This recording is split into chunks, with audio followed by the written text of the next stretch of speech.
Hello learners, आज हमारे channel पे वापस आपका स्वागत है। आज जो हम चैप्टर स्टार्ट करेंगे वो है क्लास 9 ज्योग्राफी एनसीईआरटी का चैप्टर 2। चैप्टर 1 की मैंने ऑलरेडी वीडियो बना चुका हूँ, वो चैनल पे अपलोड कर रखी है। एक बार आप उसको देख लेना, फिर आप चैप्टर 2 शुरू कर देना। तो चैप्टर 2 का जो नाम है वो है फिज़िकल फीचर्स ऑफ इंडिया।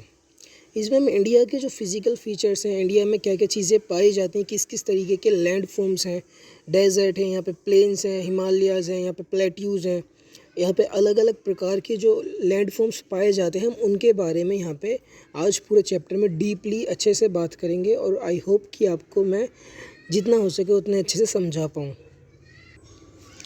तो सबसे पहले अगर हम इंडिया की लोकेशन की बात करें तो उसमें लिखा है India has all majors physical features of the earth, that is mountains, plains, desert, plateaus and island. India के पास जो है लगभग सारे के सारे फिज़िकल फीचर्स जो अर्थ पे होते हैं वो इंडिया में हैं, जिसमें माउंटेन्स भी हैं, प्लेन्स भी हैं, डेजर्ट भी हैं, प्लेट्यूज भी हैं और आइलैंड भी। तो अगर हम बात करें माउंटेन की, तो इस डायग्राम में देखिए कि इंडिया के पास जो ये वाली माउंटेन की चेन है, जिसको हम हिमालयन माउंटेन्स के नाम से जानते हैं, ये चेन ये इंडिया का हिस्सा है जो सीधा लद्दाख कश्मीर से होते हुए फिर यहाँ पे नेपाल में भी जाती है। नेपाल के बाद फिर ये हमारे वापस आसाम में आके अरुणाचल प्रदेश तक ही रहती है। इसको हम हिमालय चेन बोलते हैं, जो इंडिया का एक हिस्सा है। उसके बाद अगर हम प्लेन्स की बात करें तो ये वाला जितना पार्ट है, ये पंजाब प्लेन, राजस्थान प्लेन, ये गंगा प्लेन, उसके बाद ये ब्रह्मपुत्र प्लेन, ये सारा इंडिया का जो प्लेन हिस्सा है, जो सबसे ज़्यादा डेंसली पॉपुलेटेड है, सबसे ज़्यादा लोग जो रहते हैं वो प्लेन्स में ही रहते हैं, सबसे ज़्यादा डेवलपमेंट भी है वो भी प्लेन्स के अंदर ही होता है। उसके बाद अगर हम प्लेट्यू की बात करें, ये जितना ये ब्राउन वाला पार्ट है ये है डेक्कन प्लेट्यू। प्लेट्यू का मतलब आपको पता ही होगा कि जो प्लेन से ऊपर, जैसे कि ये एक माउंटेन है, ये प्लेन है, तो प्लेन से ऊपर जो इस तरीके का माउंटेन जो ऊपर से प्लेन होता है लेकिन सी लेवल से ऊपर होता है, उसको बोलते हैं हम प्लेट्यू। तो ये डेक्कन का जो एरिया है, ये डेक्कन प्लेट्यू है, जो वेस्टर्न घाट से ईस्टर्न घाट तक है। वेस्टर्न घाट, यहाँ के वेस्टर्न घाट के जो माउंटेन्स हैं उनसे लेके ईस्टर्न घाट के माउंटेन्स तक का जो हिस्सा है ये है प्लेन्स। ये पूरा डेक्कन प्लेन के नाम से जाना था। तो जो इंडिया का नीचे का सदर्न मोस्ट पार्ट है वो पूरा का पूरा प्लेन में लाई करता है, तो ये चीज़ भी आपको पता होनी चाहिए। जो थर्ड जो फीचर है उसमें आता है डेजर्ट। जो ये राजस्थान वाला हिस्सा है ये है इंडियन डेजर्ट। तो इंडिया में डेजर्ट भी है, माउंटेन्स भी है, प्लेन्स भी है, प्लेट्यू भी है, और उसके बाद आइलैंड ग्रुप्स भी हैं। जैसे हमने देखा यहाँ पे लक्षद्वीप आइलैंड है, इस तरफ अंडमान निकोबार आइलैंड है, लगभग ये सारे इंडिया में पाए जाते हैं। तो ये चीज़ आपको याद रखनी कि इंडिया के लैंडफॉर्म्स क्या क्या होते हैं। जब अलग अलग तरीके के लैंडफॉर्म्स होते हैं तो उसमें अलग अलग तरीके के रॉक्स भी पाए जाते होंगे, कि हिमालय में अलग टाइप का रॉक होगा, सो ये जो डेक्कन प्लेट्यू है इसमें अलग टाइप का रॉक होगा। तो अलग अलग टाइप्स के जो रॉक होते हैं, तो उनको रॉक में जब वेदरिंग होती है तो वेदरिंग के बाद वो सॉइल में कन्वर्ट हो जाता है, तो उसमें अलग अलग वैरायटी की सॉइल्स भी होती हैं। तो इंडिया की जो सॉइल्स हैं वो अलग अलग वैरायटीज़ की हैं, अलग अलग प्लेस में, क्योंकि वहाँ पे अलग अलग तरीके के पत्थर पाए जाते हैं, अलग अलग तरीके के पहाड़ वहाँ पे होते हैं, तो इस वजह से सॉइल्स की भी काफ़ी सारी वैरायटी हैं। India has varied physical features whose formation can be explained on the basis of theory of plate tectonics. According to the theory of plate tectonics, several major and minor plates that are the Earth's crust keep moving, cause stress, and thus leads to folding, faulting, and volcanic activities. देखो इसमें कहा गया है कि हमारी जो अर्थ है उसमें 7 प्लेट्स हैं। टेक्टोनिक प्लेट्स जो होती हैं, जो अर्थ की क्रस्ट के नीचे होती हैं, जो एक जगह से दूसरी जगह पे मूव करती रहती हैं, जिसकी वजह से वो आपस में टकराती हैं, तो उसमें स्ट्रेस पैदा होता है। फोल्डिंग और वोल्केनिक एक्टिविटीज़ जो होती हैं सब इन्हीं प्लेट्स की वजह से होती हैं। जैसे अब मैं कहूँ कि यहाँ पे एक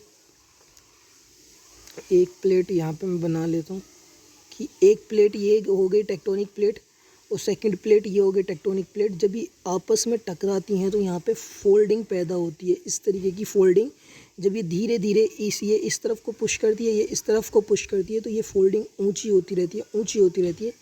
इस तरीके से फोल्ड माउंटेन्स बनते हैं। जो हमारा हिमालय है वो भी एक यंग फोल्ड माउंटेन्स है, मतलब वो भी अपनी हाइट हर साल कुछ सेंटीमीटर कुछ इंचेस करके धीरे धीरे बढ़ाता रहता है। तो वो यंग फोल्ड माउंटेन्स है। अभी भी उनके नीचे की जो प्लेट्स हैं वो अभी भी मूवमेंट कर रही हैं। तो ये फोल्डिंग प्लेट्स की वजह से ये फोल्डिंग होती है, फोल्टिंग होती है कि क्रस्ट में दरारें पैदा हो जाती हैं, उसको बोलते हैं। वो प्लेट टेक्टोनिक्स की वजह से, टेक्टोनिक प्लेट्स होती हैं उनके टकराने की वजह से ही वो होती हैं। अब वोल्केनिक एक्टिविटी जो वोल्केनो होते हैं, ये जो वोल्केनो निकलते हैं पहाड़ों में से, ये भी एक तरीके से प्लेट टेक्टोनिक्स की वजह से ही होती है। आगे ये चैप्टर भी आएगा, वहाँ पे ये चीज़ के बारे में हम डीपली बात करेंगे। Second, the physical features of India can be grouped under the following physiographic divisions. The Himalayan mountains, India का जो फिजिकल फीचर्स हो अगर हम उसको डिवाइड करना चाहें तो इन डिविजन्स इन 6 तरीके से हम डिवाइड करेंगे। कि सबसे पहला है हिमालयन माउंटेन्स। ये रहा जो ऊपर का हिस्सा है वो हिमालय है। इस तरीके के हिमालय माउंटेन्स वहाँ पे पाए जाते हैं, जैसे जिसमें कश्मीर हो गया, हिमाचल प्रदेश हो गया, और उत्तराखंड हो गया, असम, अरुणाचल प्रदेश, ये सब हिमालयन माउंटेन रेंज में ही हिमालयन माउंटेन रेंज इन्हीं जगहों पे, इन्हीं स्टेट्स में पाई जाती है।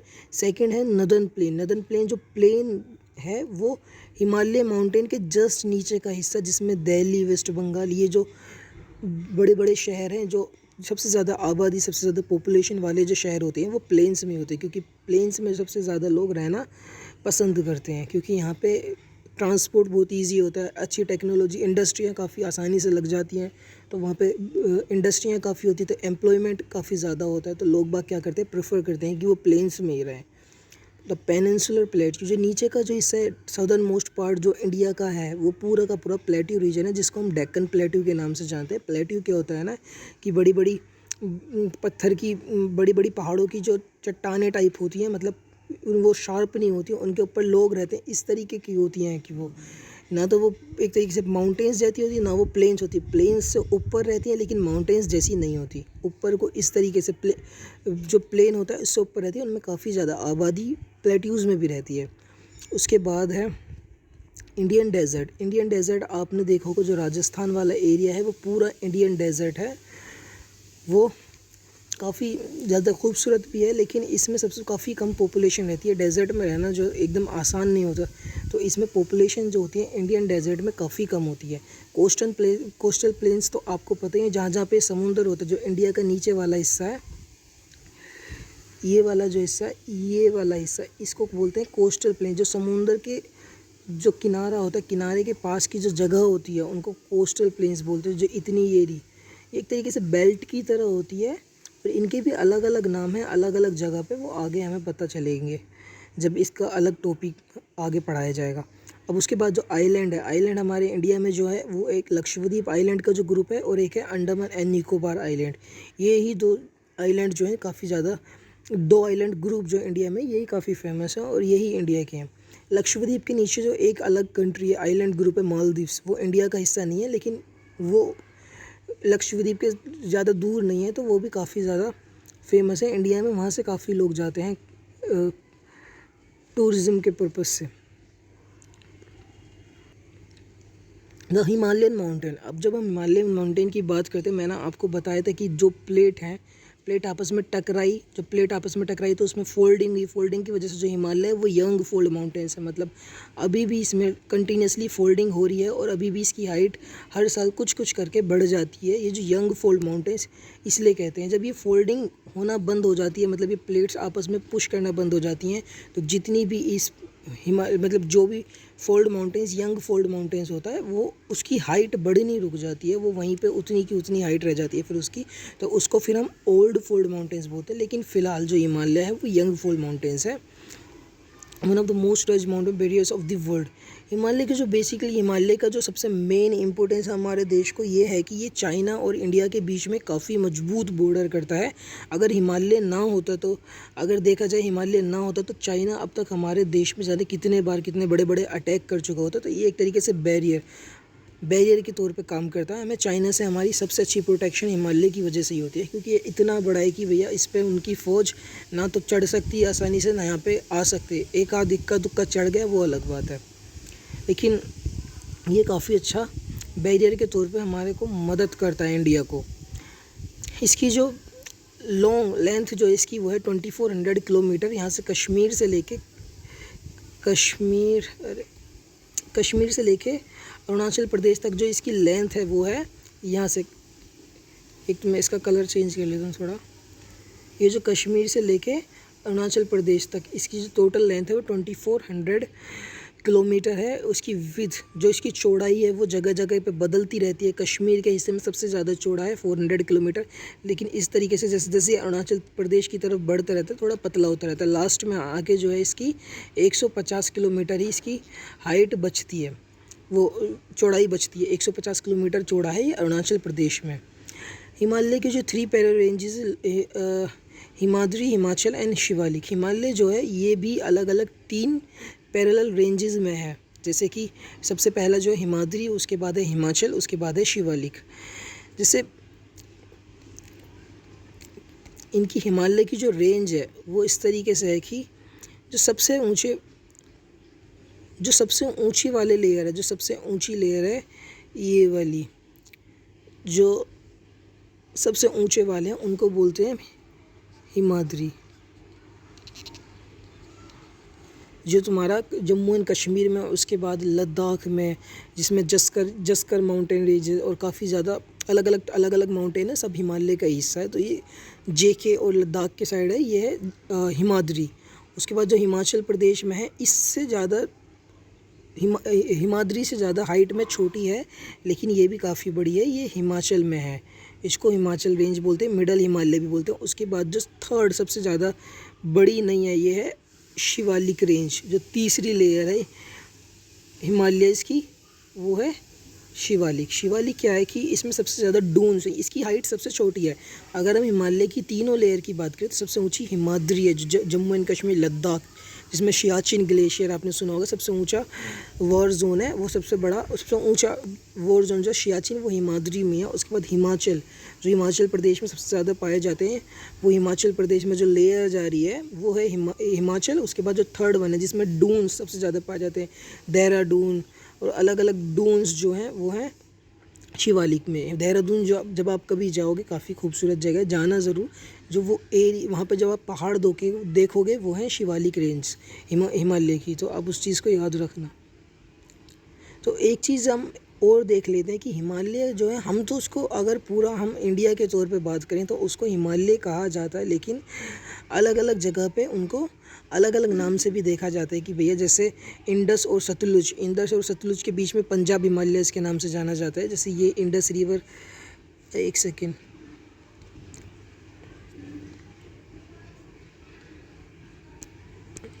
ये इंडस रिवर जा रही है, इंडस रिवर, और यहाँ पे होती है सतलुज रिवर। इंडस सतलुज के बीच में जो हिमालय को बोलते हैं उसको बोलते हैं हम पंजाब हिमालय। उसके बाद जो कुमोन हिमालयस बोलते हैं सतलुज और काली के बीच में। ये नेपाल का बॉर्डर यहाँ से शुरू होता है। नेपाल के जस्ट बॉर्डर से पहले जो पड़ती है नदी एक काली रिवर के नाम से, इसको बोलते हैं हम कुमोन हिमालयस। काली और सतलुज के बीच में जो हिमालय रेंज है उसको वहाँ के लोग जो बोलते हैं वो बोलते हैं कुमोन हिमालयस। उसके बाद जो नेपाल हिमालयस जो है काली और तिस्ता के बीच में जो है वो है नेपाल हिमालयस। उसके बाद तिस्ता और दिबांग के बीच में असम हिमालयस। देखो यहाँ तक नेपाल है, यहाँ से जो काली है यहाँ से नेपाल है। तो ये हिमालय, इतना हिमालय का पार्ट जो है वो यहाँ पे एक रिवर है टिस्टा, ये वाली रिवर टिस्टा। तो इतना जो हिमालय का पार्ट है वो पहुंच जाता है नेपाल में। तो नेपाल वाले तो भाई नेपाल हिमालयस बोलेंगे। उसके बाद जो असम में निकलता है, फिर असम से होते हुए अरुणाचल प्रदेश में जाता है। अरुणाचल प्रदेश में एक रिवर है दिबांग रिवर है, वहाँ तक इसको बोलते हैं असम हिमालयस। तो ये अलग अलग नाम से हिमालय अलग अलग जगह पे जाना जाता है, वो चीज़ आपको याद रखनी है। उसके बाद हिमालय के बाद जो है ये है जो दूसरा जो टॉपिक आता है नदर्न प्लेन्स। हालांकि इतना ज़्यादा समझने वाला नहीं है, लेकिन इसमें जो ये भाबर, तेराई और बांगर और खादर, ये जो 4 पॉइंट है ये समझना बहुत ज़रूरी है। पहले मैं ऊपर का थोड़ा सा बताता हूँ, उसके बाद ये नीचे का समझाऊँगा, तो इसको थोड़ा सा इसको अभी कंटिन्यू रहना। नदर्न प्लेन्स जो है वो है 7 lakh square kilometre 240 kilometre long और 240 किलोमीटर टू 320 किलोमीटर वाइड है। ये 7 लाख स्क्वायर किलोमीटर जगह पे ये फैला पड़ा है। मतलब ये जो दिल्ली जिस जगह पे आती है, दिल्ली और उत्तर प्रदेश और बिहार, ये जो जितना भी एरिया जो हिमालय के जस्ट नीचे जो आता है वो है नदन प्लेन। इस तरीके से प्लेन एरिया है, आप देखोगे बिल्कुल प्लेन एरिया है, ये नदन प्लेन्स है जो 2 रिवर से मिलके बना है। एक है गंगा और सेकेंड है ब्रह्मपुत्रा। नदन प्लेन्स को अगर हम डिवाइड करें तो गंगा प्लेन और ब्रह्मपुत्रा प्लेन में करते हैं, लेकिन उसके भी अलग अलग नाम हैं काफ़ी, लेकिन अभी वो समझने की इतनी ज़रूरत है नहीं। Difference in the relief cause the northern plain जो है 4 रीजन। नदन प्लेन्स में भी जो है ना 4 अलग अलग रीजन है, जिसमें बाबर, तेराई, बंगर और खादर, ये अलग अलग रीज़न जो है। अब मैं इसको थोड़ा सा डायग्राम के बेस पे मैं समझाने की कोशिश करता हूँ। भाई ये थोड़ा सा इम्पोर्टेंट है, इसको आप ध्यान से समझना। थोड़ा मैं डायग्राम जैसे हम बनाते हैं कि ये शिवालिक, जहाँ पे बिल्कुल शिवालिक जो माउंटेन्स है जिस जगह पे वो ख़त्म होते हैं, मतलब शिवालिक जो माउंटेन्स है जिस जगह पे ये ख़त्म होते हैं, तो ये क्या करते हैं, इस शिवालिक पे से रिवर्स आती है। जैसे आपको तो पता ही है माउंटेन्स में से क्या होती हैं भाई, अलग अलग रिवर निकल के आती हैं। तो अब जैसे ये कोई रिवर है, ये शिवालिक पे से आ रही है, तो ये अपने साथ रिवर क्या करती हैं, पत्थर वगैरह साथ में लेकर आती हैं। तो ये पत्थर इतने बड़े बड़े भी होते हैं कि यहाँ पे जब ये नीचे प्लेन्स पे आएगी, प्लेन्स पे आने के बाद ही इसमें इतना प्रेशर तो नहीं होता कि ये पत्थर अपने साथ बहा के लेके चलती जाए। लेकिन ये क्या करती है, शिवालिक के जस्ट फुट प्लेन्स पे जहाँ पे ये पहाड़ बिल्कुल ख़त्म हो रहे हैं, वहाँ बड़े बड़े पत्थर ये ला के ऐसे इकट्ठा कर देती है। इस तरीके से बड़े बड़े पत्थर यहाँ पे इकट्ठे कर देती हैं। तो ये एरिया करीब जो है 16 किलोमीटर, मतलब 16 किलोमीटर के करीब का होता है। इसमें कितना लिखा है, 8 to 16 किलोमीटर वाइड, मतलब कहीं पे 8 किलोमीटर, कम से कम 8 किलोमीटर का है, लेकिन जहाँ पे सबसे ज़्यादा हाईएस्ट चौड़ा है शिवालिक के बाद वो है 16 किलोमीटर। इसको हम अगर 16 किलोमीटर यहाँ पर लिख देते हैं, इसको बोलते हैं, इस वाले को, ये तो ऊपर तो माउंटेन्स है, ये तो शिवालिक है, शिवालिक के बाद ये रिवर उतर के आ रही है, ये वाला जो एरिया है इसको बोलते हैं हम बाबर। बाबर के बाद जो है सेकंड, मतलब आप समझोगे कि भैया जब रिवर आ रही है तो उसके साथ जो पत्थर हैं वो तो जमा होंगे ना नीचे। तो इसमें क्या होता है कि रिवर जो है यहाँ पे बाबर वाले एरिया में रिवर दिखना बंद हो जाती है, क्योंकि पत्थर इतने बड़े बड़े होते हैं कि जो पानी होता है ये इधर उधर निकल जाता है, पानी निकल जाता है। तो इसके बाद ये पत्थर, मतलब पत्थरों में अंदर ही घुस जाता है, पता नहीं पड़ता कि पानी रिवर कहाँ जा रही है, रिवर यहाँ पे इनविजिबल हो जाती है। लेकिन जो अगला जो जहाँ पे एक तरीके से पत्थर तो एक लिमिट में ही होते हैं ना, तो एक एरिया ऐसा आएगा कि ये पत्थर भी ख़त्म हो जाएंगे। जब 16 किलोमीटर मैंने आपको बताया, इसकी लिमिट जो है चौड़ाई की वो 16 किलोमीटर है। अब उसके बाद जो सेकंड एरिया आता है वो है Terai region, next to Bhabar, a wet and marshy area with wildlife and forest. ये क्या होता है ना भैया, थोड़ा वेट होता है, थोड़ा दलदल टाइप का एरिया होता है। यहाँ पे सबसे ज़्यादा यहाँ पे एक चीज़ पाई जाती है, जब यहाँ पे अच्छे खासे यहाँ पे फॉरेस्ट होते हैं। यहाँ पे जो तेराई रीजन है यहाँ पे बहुत ज़्यादा फॉरेस्टेड एरिया है, यहाँ पे सबसे ज़्यादा फॉरेस्ट यहाँ पे पाए जाते हैं। और सेकंड इसकी जो इम्पोर्टेंट है, ये जो रिवर यहाँ पे आके इनविजिबल हो गई थी, ये जो रिवर यहाँ पे, एक सेकेंड, ये तेराई रीजन में आके वापस विजिबल हो जाती है। जो रिवर वहाँ पे इनविजिबल हो गई थी बाबर में इनविजिबल होने वाली रिवर कहाँ पे आके वापस हो जाएगी, ये जो सेकंड रीजन है तेराई रीजन, जब तेराई रीजन में आके वापस विजिबल हो जाएगी, दिखने लगेगी कि रिवर कहाँ से कहाँ जा रही थी।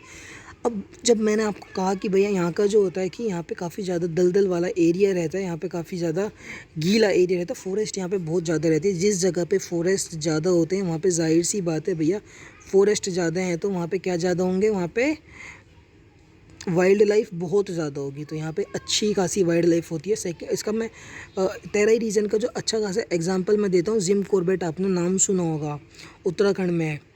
जिम कॉर्बेट जो नेशनल पार्क है वो है तेराई रीजन में। यहाँ काफ़ी ज़्यादा वहाँ पे वाइल्ड लाइफ है, काफ़ी ज़्यादा वहाँ पे फॉरेस्ट है वहाँ पे। तो इस वजह से जिम कॉर्बेट तेराई रीजन में आता है, उत्तराखंड में है। तो अब उसको एक बार याद रखना। अब भाबर की एक और बात है कि यहाँ पे भैया पेड़ पौधे नहीं होते। भाबर में क्या इतने बड़े बड़े पत्थर होते हैं, तो यहाँ पे पेड़ पौधे की कोई चांस ही नहीं है।